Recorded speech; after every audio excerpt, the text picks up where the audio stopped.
সত্যের প্রতীক চন্দ্রগুপ্ত চন্দ্রগুপ্ত চন্দ্রগুপ্ত।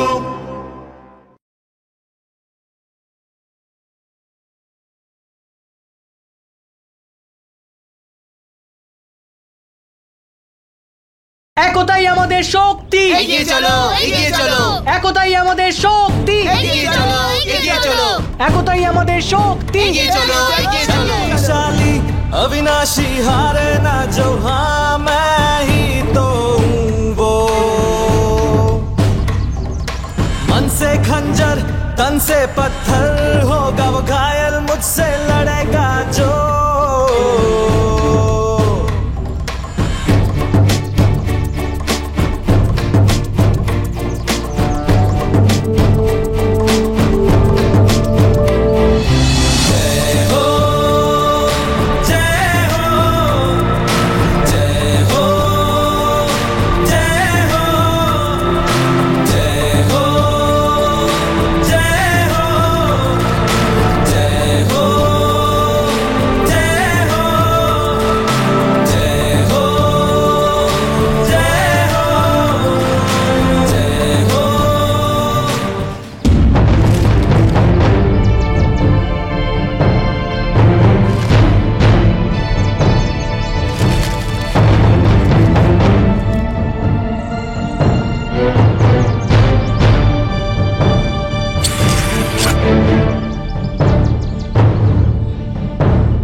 চন্দ্রগুপ্ত, আমার খুব জল তেষ্টা পেয়েছে, একটু জল। অবশ্যই আদিত্য, ধরো।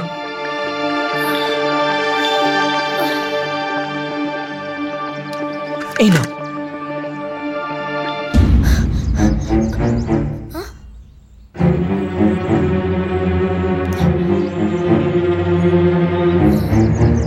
জল নেই তো।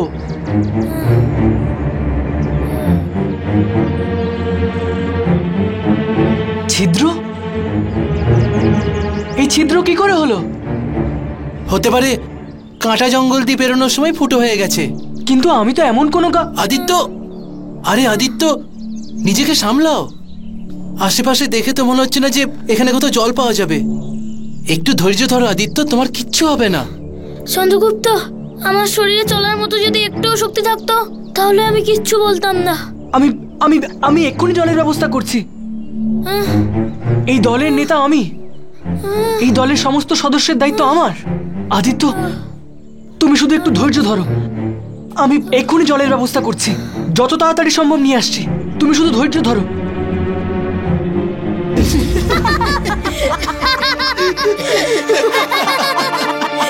কেমন লাগলো আমার অভিনয়? দারুণ ছিল। এবার তো আসল মজা।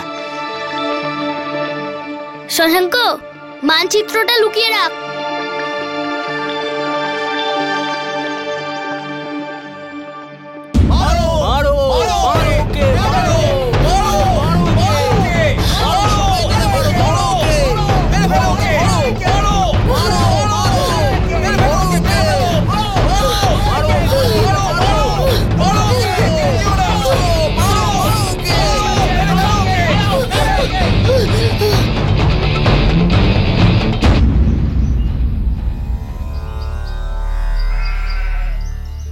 असतो मा सद्गमय तमसो मा ज्योतिर्गमय। বাঁচান আমাকে, আমাকে বাঁচান।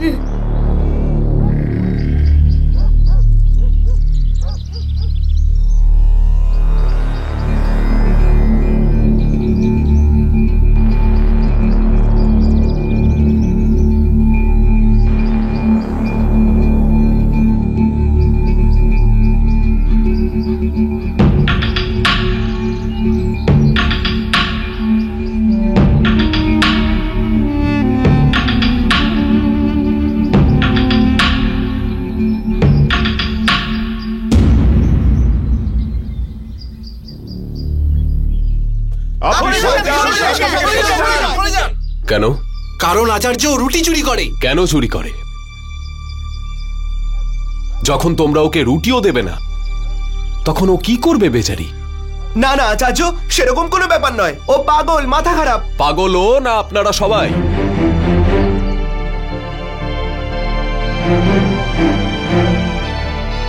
খিদের জ্বালায় বাধ্য হয়ে একজন মহিলা যখন রুটি চুরি করে তখন কে পাগল? এই মহিলা নাকি এই সমাজ, যার কাছে একজন অসহায় মহিলাকে দেওয়ার মতো একটা রুটিও নেই? যে সমাজে একজন মহিলার এরকম অবস্থা, সেই সমাজের ভবিষ্যৎ কি হতে পারে? আসল কথা সেটা নয় আচার্য। আসল কথা কি জানি আমি। আসলে এই মহিলা রাজার রক্ষিতা ছিলেন, আর এই সমাজ মহিলাদের প্রতি ন্যায় বিচার করতে ভুলে যাচ্ছে। রাজার রক্ষিতাদের এই সমাজ স্বীকার করে না।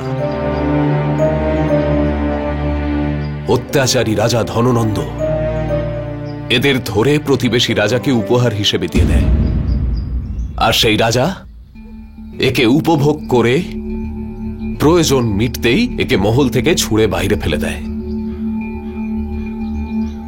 দুর্ভাগ্যবশত এরকম একজন মহিলাকে আশ্রয় না দিয়ে, একটা রুটি পর্যন্ত না দিয়ে আপনারা সবাই মিলে একে পাগল বলে মারছেন।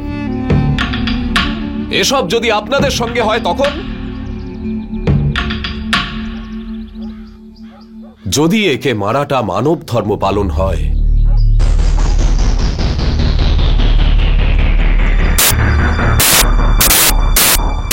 তাহলে মারো একে।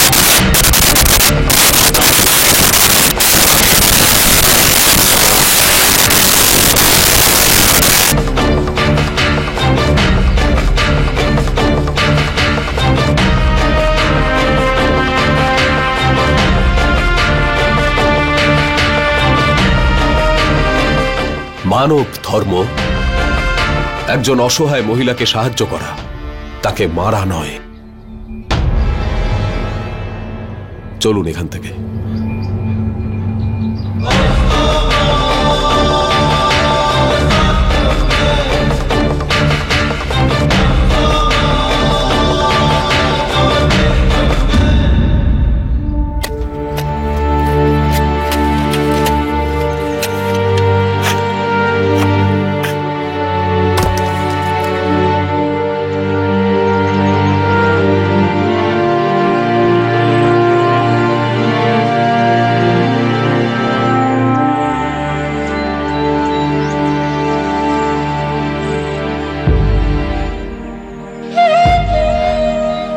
কোথায় পাবো জল?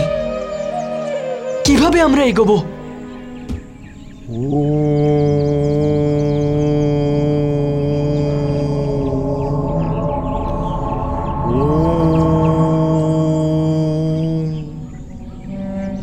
মন্ত্রোচ্চারণ? এই ঘন জঙ্গলের মধ্যে কে তপস্যা করছে? যেই হোক না কেন, জল তো নিশ্চয়ই দেবে।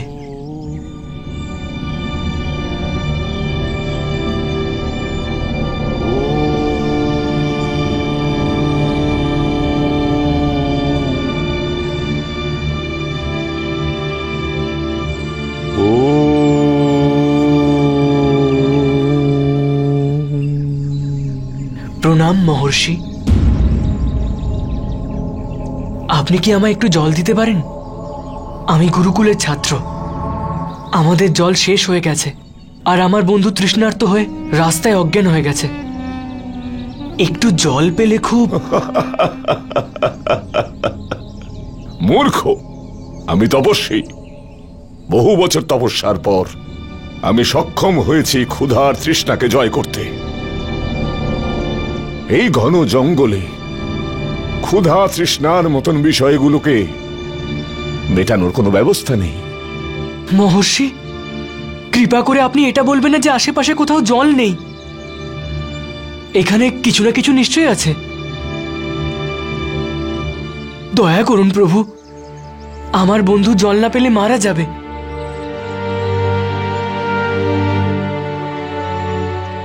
কেবল একটাই পথ আছে জলের কাছে পৌঁছানোর। কোন দিকে সেই পথ মহর্ষি? ওই দিকে, কিন্তু বিপদ অনেক। মহর্ষি, যে পথে সব সময় বিপদ থাকে সেই পথই সঠিক লক্ষ্যে পৌঁছে দেয়। ধন্যবাদ মহর্ষি।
शक्तिशाली अविनाशी हारे ना जो, हाँ मैं ही तो हूँ वो। मन से खंजर तन से पत्थर, होगा वो घायल मुझसे लड़ेगा जो।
কে তুমি? গুরুকুলের একজন ছাত্র। সাহায্যের জন্য ধন্যবাদ মহর্ষি। ওখানে সিংহ ছিল না? ছিল, কিন্তু আমি ওর সামনে স্থির হয়ে দাঁড়িয়েছিলাম। আমার মুখে ভয়ের ছাপ পড়তেই দিইনি। আর তারপর আমি খুব সহজে ওর চোখে চোখ রাখি। তারপর ওই সিংহ যেখান থেকে এসেছিল সেখানেই ফিরে গেল, আর আমি পুকুর থেকে জল নিয়ে নিলাম।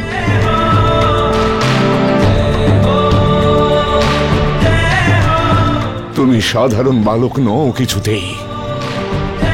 তোমার কল্যাণ হোক।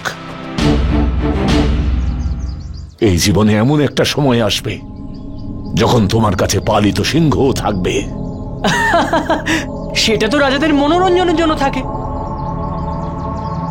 আমি তো শুধুমাত্র গুরুকুলের একজন সাধারণ ছাত্র। কল্যাণ হোক চন্দ্রগুপ্ত। ধন্যবাদ মহর্ষি।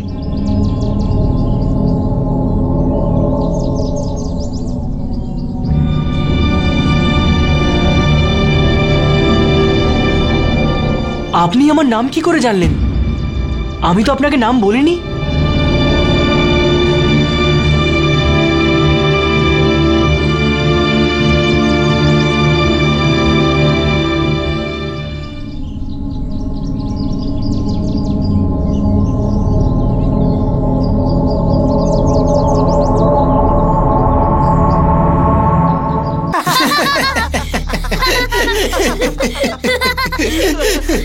এবার বন্ধুরা ফিরে যাওয়ার জন্য প্রস্তুত হয়ে যাও। চন্দ্রগুপ্তকে বীরযাত্রার শুরুতেই ওকে ফিরে যেতে বাধ্য করলাম। অম্বিক কত ভালো বলবে আমাদেরকে, তাই না? আদিত্য,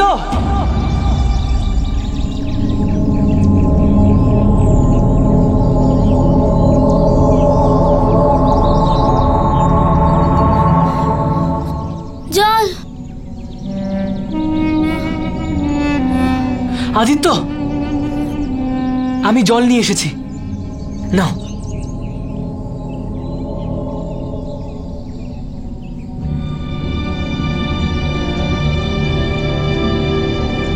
এবার ধরে প্রাণ এলো।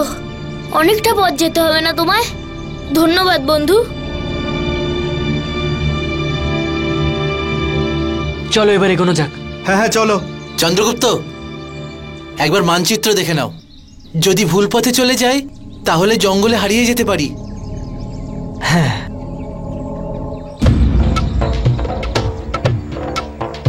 মানচিত্র? মানচিত্র কোথায়? এটা তো তোমাদের মধ্যে কারো কাছে ছিল। তুমি তো সাথে করে মানচিত্র নিয়ে গেছিলে। না, আমি মানচিত্র না নিয়ে জল আনতে গেছিলাম। আমার ভালোভাবে মনে আছে। হে ভগবান, মানচিত্র হারিয়ে ফেললে তুমি। এবার আমরা কি করব বলো? কি আর করব, আমরা গুরুকুলে ফিরে যাব।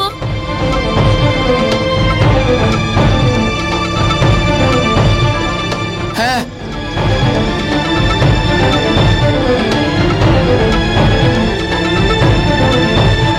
যারা তোমাকে নেতা হিসাবে মেনে নিয়েছে তাদের সঙ্গে নিয়ে চলা কি এমন কঠিন? কঠিন হলো তাদের নিজের সঙ্গে নিয়ে চলা, যারা তোমাকে নিজেদের নেতা মানছে না। না,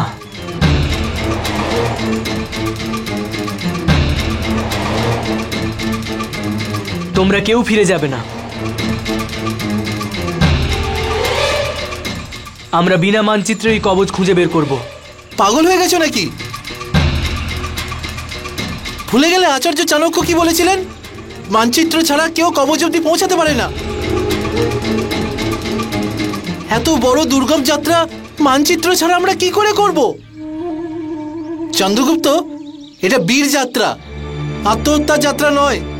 এই দলের নেতা আমি, আর আমি তোমাদেরকে আদেশ করছি, কেউ গুরুকুলে ফিরে যাবে না।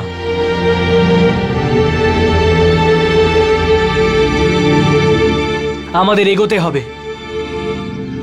মানচিত্র সঙ্গে থাকুক বা না থাকুক।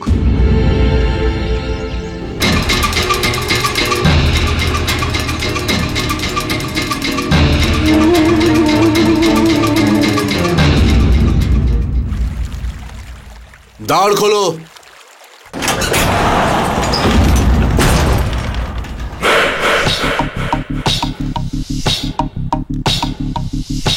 কোথায় আছে মৃত্যুদণ্ডপ্রাপ্ত অপরাধীরা? কি? মানে ওই অপরাধীরা যারা মৃত্যুদণ্ডের সাজা পেয়েছে, কোথায় ওরা? আসুন কুমার।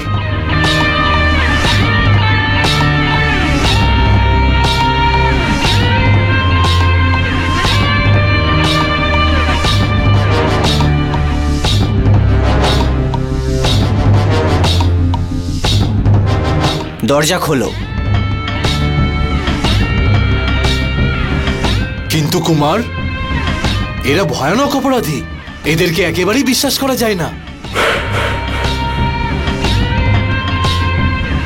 কারাগারের রক্ষীরাও এই কালকুঠুরিতে আসতে ভয় পায়।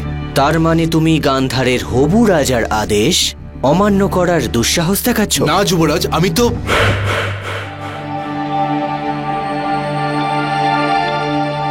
দরজা খোলো। আর হ্যাঁ, পিতাকে এসব বলার কোনো প্রয়োজন নেই। বুঝতে পেরেছো তুমি? সময় এলে অবশ্যই আপনাকে পুরস্কৃত করা হবে।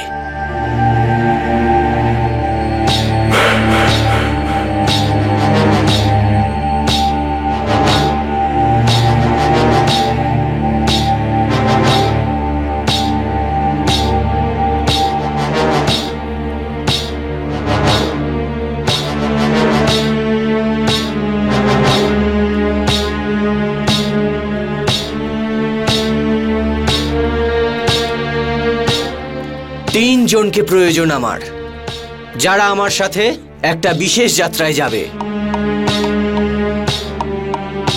আর যারা আমার সাথে যাবে তারা যখন যাত্রা থেকে সাফল্যের সাথে ফিরে আসবে তাদেরকে মুক্তি দেওয়া হবে। তারা মৃত্যুদণ্ড থেকে মুক্তি পাবে, কোনো শাস্তি নয়।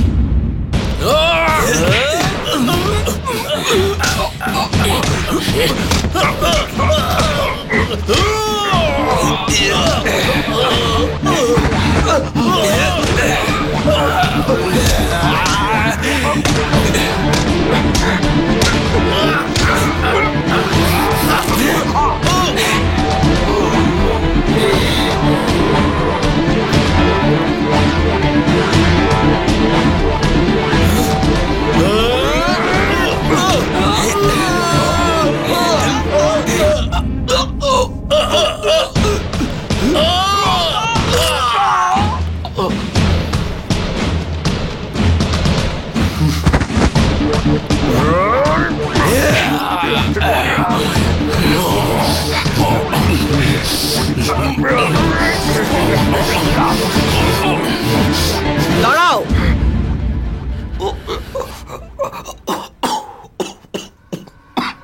আমি আপনার সঙ্গে যাওয়ার জন্য একাই যথেষ্ট। না, আমি একজনের ওপর ভরসা করতে পারবো না। কমপক্ষে 3 জন প্রয়োজন ভারসাম্য রক্ষা করার জন্য। তাহলে এটা ঠিক হয়ে গেল, এই 3 জন যাবে আমার সাথে বীরযাত্রায়।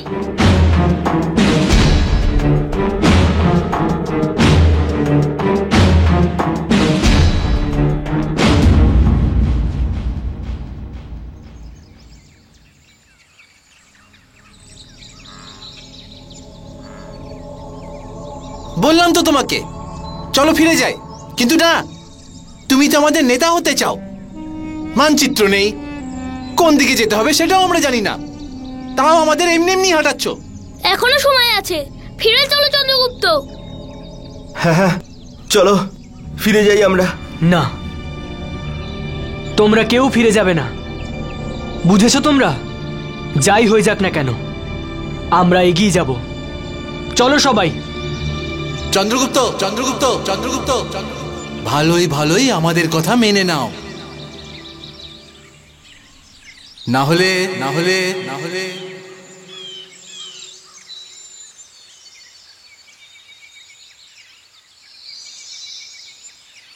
জোর করতে হবে তোমার সাথে।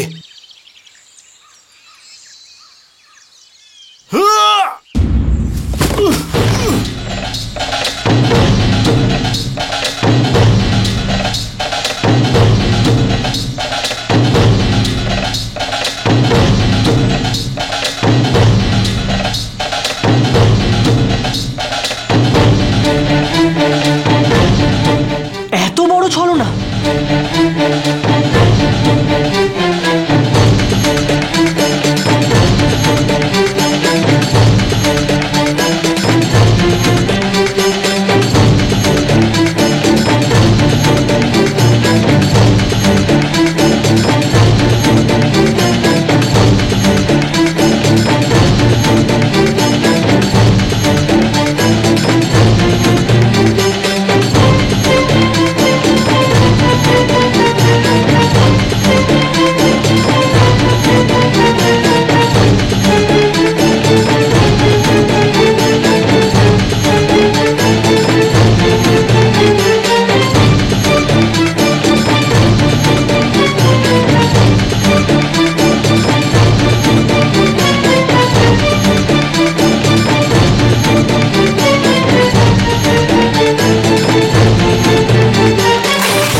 এবার যা করার করো।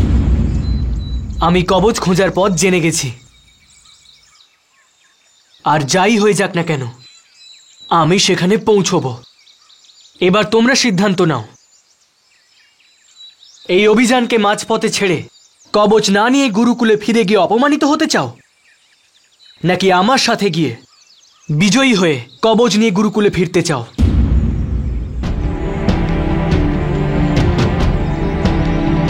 ওকে এখানেই মেরে ফেলি, আমি সব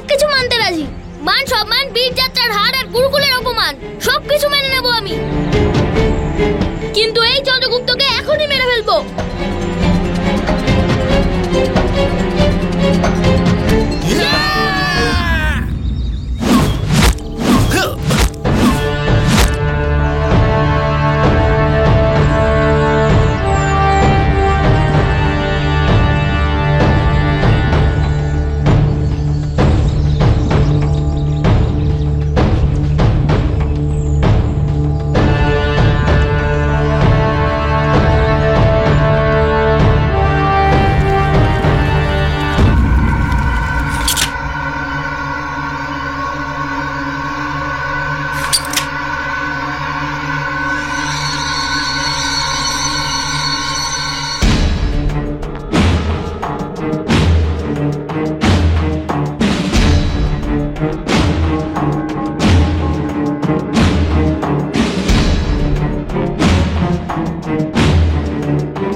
কল্যাণ হোক।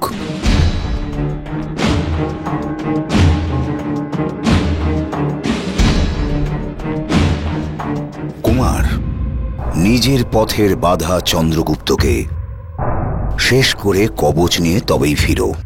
এমনটাই হবে আচার্য।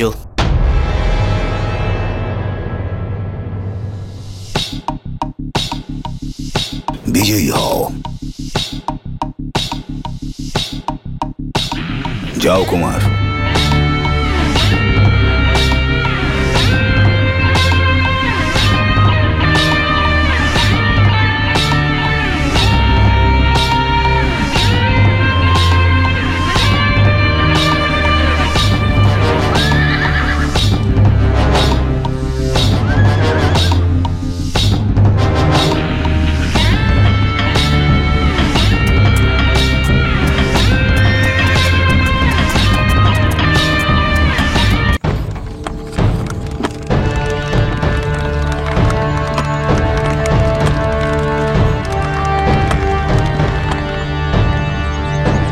কোথায় নিয়ে যাচ্ছ আমাদের?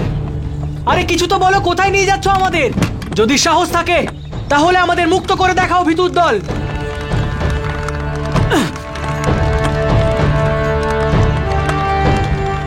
জানি না কোথায় ফেসে গেলাম আমরা, ভয় লাগছে আমার। সব তোমার জন্য হয়েছে চন্দ্রগুপ্ত। বলেছিলাম চলো গুরুকুল ফিরে যাই, যদি ফিরে যেতাম তো আমরা সুরক্ষিত থাকতাম, কিন্তু না, এই বনবাসীটা তো কারো কথা কখনো শুনতেই শেখেনি। এই আমাদের নেতা হতে চায়। কেমন নেতা তুমি, যে নিজের দলকেই বিপদে ফেলে? আমার মুখ খুলিও না শশাঙ্ক, এইসব তোমাদের জন্য হচ্ছে। যদি তোমরা মানচিত্র না লোকাতে তাহলে এতক্ষণে পথ না হারিয়ে সঠিক পথে যেতাম হয়তো। প্রথমে নিজেরা ষড়যন্ত্র করো, তারপর তার দোষ আমার ঘাড়ে চাপাও। আর শশাঙ্ক, আমি তোমাদের থেকে কি এমন বেশি কিছু আশা করেছি বলো? বীর যাত্রার তোমার খুব শখ ছিল না? এবার দেখো আমরা কেউ বাঁচবো না। এবার কবচ আনতে আমাদের আত্মাই যাবে।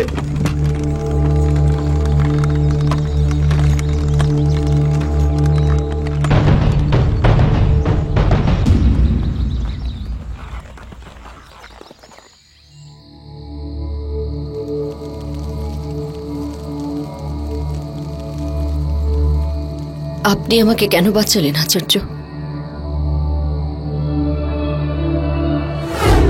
আমার স্ত্রী চিত্ররূপা নাম ওর আচার্য। যদি সম্ভব হয় ওকে মুক্ত করবেন। আমি যা করতে পারি অবশ্যই করব, প্রতিশ্রুতি দিচ্ছি আমি।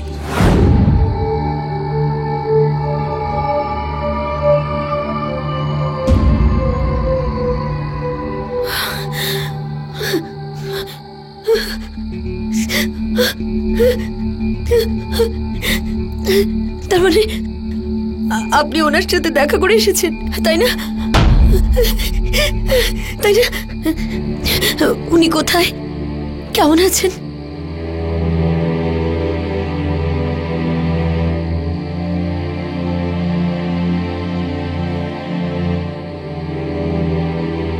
নাকি বীরের মতো বীরগতি প্রাপ্ত হয়েছেন?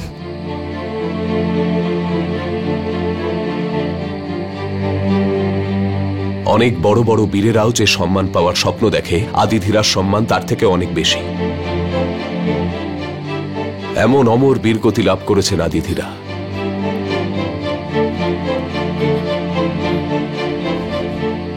নিজের অন্তিম নিঃশ্বাস পর্যন্ত তিনি ধননন্দের সঙ্গে লড়েছেন, বীরের মতো লড়েছেন। উনি আমাকে বলেন আমি যেন আপনাকে খুঁজে এটা বলি যে আপনি ওনার হৃদয়ে ছিলেন, ওনার ভাবনায় ছিলেন।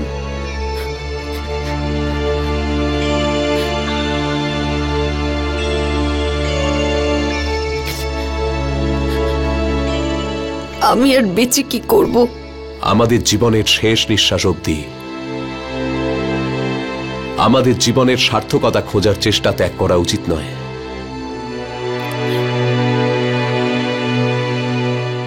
আমি বুঝলাম না আচার্য। ধননন্দকে শেষ করার প্রক্রিয়া শুরু হয়ে গেছে। তুমি কি এই অভিযানের অংশ হতে চাও?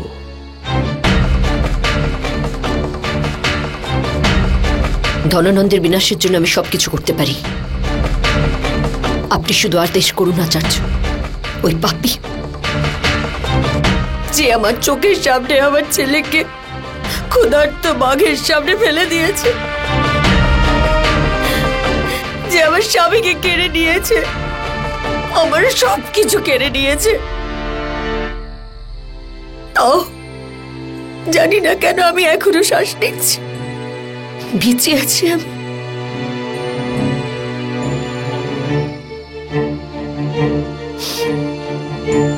ধননন্দকে মারার জন্য আমি সবকিছু করতে পারি আচার্য। তাহলে ঠিক আছে, তোমাকে একজন গুপ্তচর হয়ে মগধ নরেশের মহলে যেতে হবে। প্রতি মুহূর্তে তার উপর নজর রাখতে হবে, সেখানকার সমস্ত খবর আমাদের দিতে হবে। তোমাকে জানতে হবে যে ধননন্দের বন্ধু কারা আর শত্রু কারা, ঠিক কিরকম তার সুরক্ষা ব্যবস্থা। সেখান থেকে পাওয়া প্রত্যেকটা খবর আমাদের জন্য গুরুত্বপূর্ণ হবে। কিন্তু আচার্য, আমি একজন সাধারণ নারী, ওই মহলে কি করে পৌঁছবো? তুমি শুধু নিজের ভূমিকা মনে রাখো, আর বাকিটা নিয়তির ওপর ছেড়ে দাও।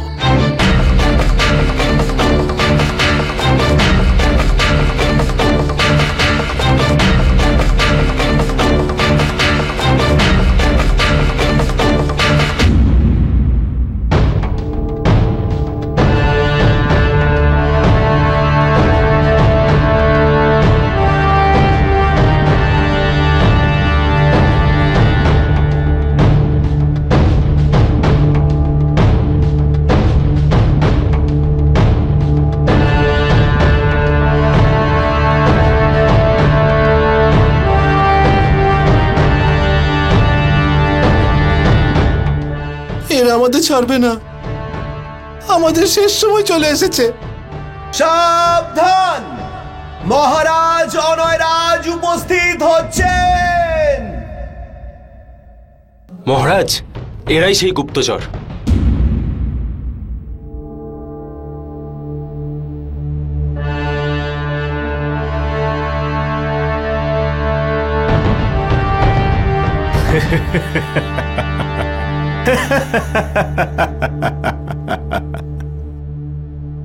সর্বদমন, এই বেচারাদের তো দুধের দাঁতই পড়েনি এখনো। এরা কি গুপ্তচর বৃত্তি করবে? নিয়ে যাও এদের, ছেড়ে দাও। আমরাও এটাই বলছিলাম, আমরা তো গুরুকুলের ছাত্র, কোনো গুপ্তচর নই। কিন্তু এরা আমাদের কথাই শুনছে না।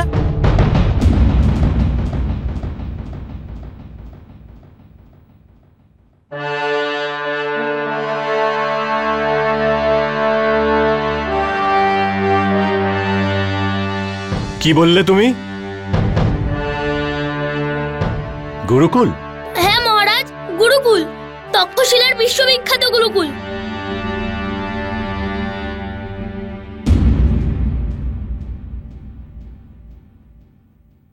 তক্ষশিলার মহান বিশ্ববিখ্যাত গুরুকুল, প্রসিদ্ধ বিশ্ববিদ্যালয়। ওখানে যারা আছে সবাই পাষণ্ড, প্রত্যেকে মূর্খ, প্রত্যেকে মিথ্যাবাদী। আমি মাত্র একজন পাচককে মেরেছিলাম, ওনারা গুরুকুল থেকে তাড়িয়ে দিয়েছিলেন আমাকে। খাবার ভালো করে বানাতে পারেনি ও, তাই মেরে ফেলেছিলাম। আমি রাজকুমার ছিলাম, এত ছোট একটা ব্যাপারের জন্য নিষ্কাশন। ওনারা কি ভেবেছিলেন যদি ওনারা আমাকে না পড়ান তো আমি পড়াশোনা করতে পারবো না, আমি রাজা হতে পারবো না? দেখো, আমি রাজা হয়ে গেছি। আর আজও আমাকে যে বিতাড়িত করেছিল সেই পাষণ্ড আচার্য, সেই গুরুকুলেই একটা সামান্য কার পাশে ধুতি পরে নিজের পর্ণকুটিরে ছোট ছোট প্রদীপ জ্বালিয়ে মাটিতে শুয়ে আছেন। সৌভাগ্যবশত আজ আমি এই সুযোগ পেয়েছি। আমি এই সুযোগ কোনোভাবেই হাতছাড়া হতে দেব না। এই গুরুকুলের ছাত্রদের ওই পাষণ্ড আচার্যদের জন্য এমন একটা উদাহরণ তৈরি করব যে ওনারা আমার মতো একজন রাজকুমারকে বিতাড়িত করার কোনোদিন কল্পনাও যাতে না করতে পারেন।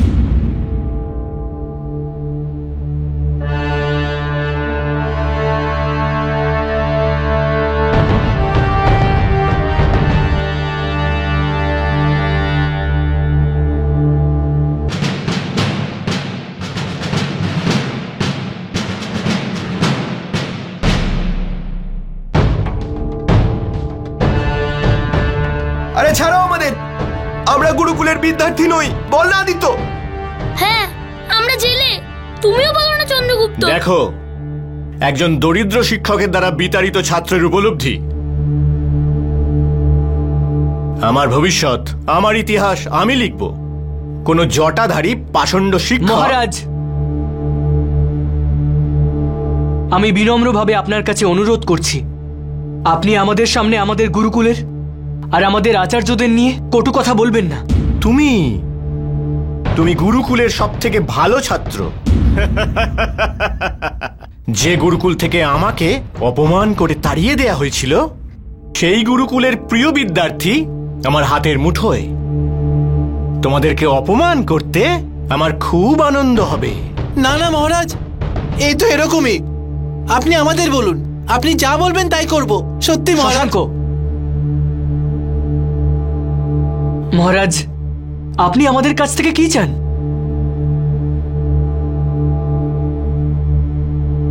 আমি চাই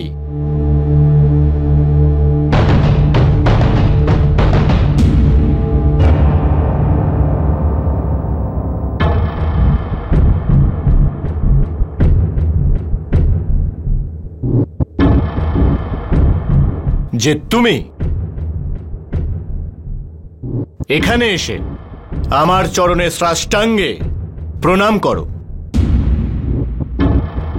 আর আমার চিত্রকর চেতক এই দৃশ্যকে চিত্ররূপ দেবে, আর আমি সেটা তোমাদের প্রধান আচার্যর কাছে পাঠাবো, যাতে উনি এটা জানতে পারেন যাকে কোনো কিছুর যোগ্য না মনে করে উনি বিতাড়িত করে দিয়েছিলেন, সে আজ রাজা হয়ে গেছে। আর যাকে উনি নিজে শ্রেষ্ঠ ছাত্র মনে করেন, সে অত্যন্ত নিষ্ঠার সাথে আমার চরণে পড়ে নিজের প্রাণের ভিক্ষা চাইছে। তুমি এখানে এসো।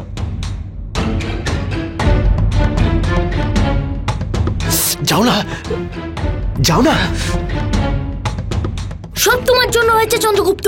এবার চুপচাপ গিয়ে সাষ্টাঙ্গে প্রণাম করো। আরে খুব ভালোই মহারাজ, এত কমে আমাদের ছেড়ে দিচ্ছে। এবার চুপচাপ গিয়ে পড়ে যাও ওনার পায়ে। এ তুমি কি বলছো আদিত্য? এতে আমাদের গুরুকুলের প্রতিষ্ঠা আর মর্যাদাকে অপমান করা হবে। আরে নিকুচি করেছে গুরুকুলের প্রতিষ্ঠার মর্যাদার।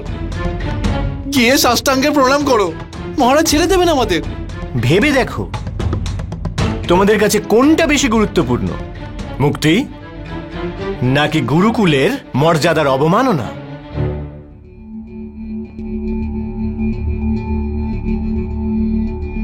আরে যাও না।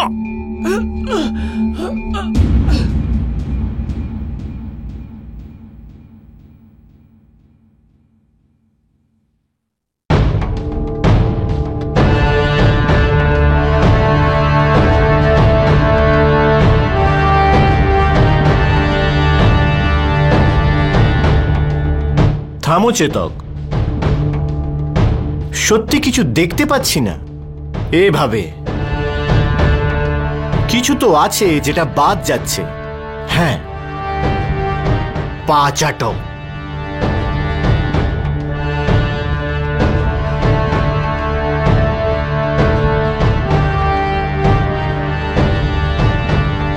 নিজের জিভ দিয়ে আমার পা দুটোকে চাটো। দেখনি কখনো কুকুরদেরকে পা চাটতে?